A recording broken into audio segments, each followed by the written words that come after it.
Brydning og totalreflektion, opgave 1. Brydningsloven fra luft til glas. I denne her øvelse vil vi gerne undersøge, om brydningsloven gælder, når lys bevæger sig fra luft til glas.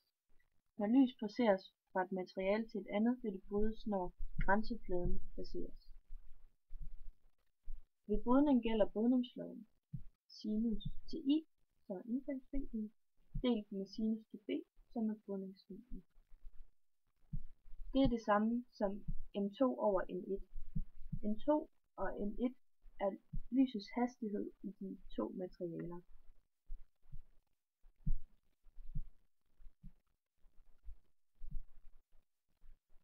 Forsøgsopstillingen var, at vi tog et stykke hvidt papir, lagde prismen, den halvrunde prisme på, tegnede et omrids og lagde prismen på igen. Så brød vi prismen med en lysstråle, som ramte cirka midten af den prismens flade side. Her tegnede vi en lige streg, hvor den ikke blev brudt. Derefter lavede vi forskellige vinkler, som vist her,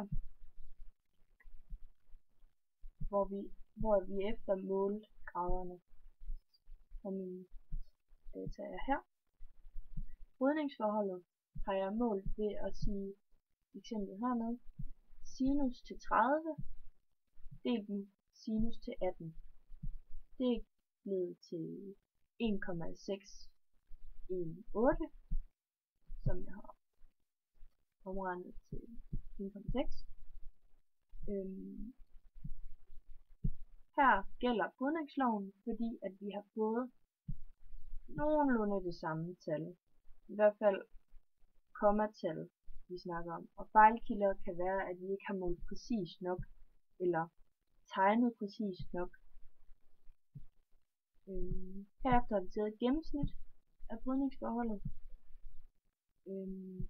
som er blevet 1,618, hvor efter vi har taget en afvigelse fra det målte værdi, som er den her, minus tabelværdien, som er 1,49. Her har vi fået en procent på 8,657, så det ligger tæt op af, synes jeg. Opgave 2, det er brydningsloven fra glas til luft, altså omvendt. Her har vi vendt prismet op, som ses på den her, så lyset kommer ind her. Her har vi også taget nogle forskellige vinkler for at se, som er her. Her har jeg også taget gennemsnittet af brydningsforholdet. Og her gælder den også, fordi her har vi fået også, det er lidt mere præcist kommatal her. Eller de ligger i hvert fald ret tæt op ad hinanden. Her har jeg beregnet grænsevinklen til totalreflektion, som er 44 grader. Når man tager sinus til 44, så får man 0,69, som er det samme som gennemsnittet af brydningsforholdet. Så det hænger sammen, som jeg har sat spørgsmål på her. Så har jeg ganget min formel fra opgave 1 med formel fra opgave 2. Her har jeg fået 1,138.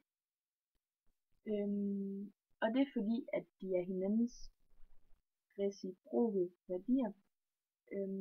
Vi har lært at udregne brydningsforhold i forskellige materialer ved den her øvelse.